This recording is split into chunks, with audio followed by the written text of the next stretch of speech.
આપણા સુરતના મેયર કોણ છે? Asmitaben Siroya. Police commissioner?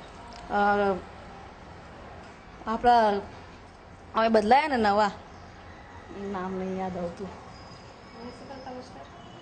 Municipal commissioner એમનું કલેક્ટરનું પણ યાદ નહીં નામ.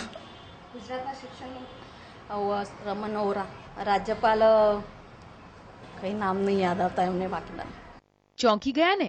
પણ આ વાસ્તવિકતા છે સુરતની સરકારી શાળાઓની, જેમને પોતાના જ શહેરના પોલીસ કમિશનર, મ્યુનિસિપલ કમિશનર તો ઠીક, પણ શિક્ષણ પ્રધાન અને રાજ્યપાલનું નામ સુદ્ધા ખબર નથી. હવે આમનું સામાન્ય જ્ઞાન જુઓ. આ શિક્ષક સાહેબને તો રાષ્ટ્રપતિ કોણ છે તે પણ નથી ખબર.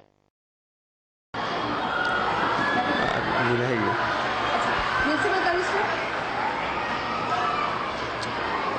જાંજરૂકિયા સાહેબ ગભરાઈ ગયો. આપણા રાષ્ટ્રપતિ? પ્રેસિડેન્ટ ને ગભરાઈ ગયો હું, બન કહેવાતું નથી. સોરી મેડમ, નથી બોલાતું. આ તો થઈ સામાન્ય જ્ઞાનની વાત. જ્યારે આ સાહેબોનું અંગ્રેજી તપાસ્યું તો 12 મહિનાના અંગ્રેજી નામ પણ સાચા ન લખી શક્યા. જુઓ કેવા સ્પેલિંગ લખ્યા છે.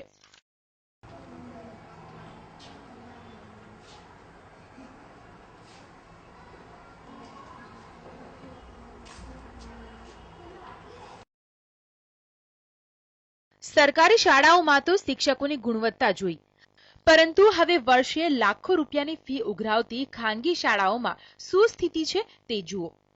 કઈ સ્ટાન્ડર્ડ ભણાવો છો? ધોરણ 10 બ. સુરતના મેયર કોણ છે? અત્યારે નહીં આપી શકો જવાબ. Police commissioner? તોરણવાડ. કલેક્ટર? નહીં આપી શકું, મેં અત્યારે મને યાદ નહીં આવે. આપણા શિક્ષણ મંત્રી કોણ છે? ચુડાસમા. આપણા રાષ્ટ્રપતિ? અત્યારે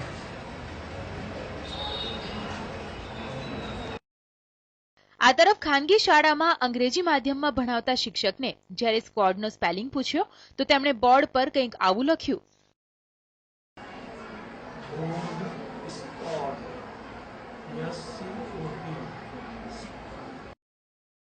જ્યારે આ મામલે શાસનાધિકારીને પૂછવામાં આવ્યું તો તેઓ ચોંકી ઉઠ્યા અને સમગ્ર બાબતથી અજાણ હોવાનો દાવો કર્યો.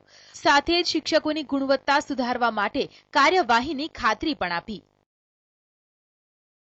એક તરફ પીએમ મોદી પઢેગા ઇન્ડિયાનો જોરશોરથી પ્રચાર કરી રહ્યા છે, પરંતુ જો કૂવામાં જ નહીં હોય તો અવાડામાં ક્યાંથી આવશે?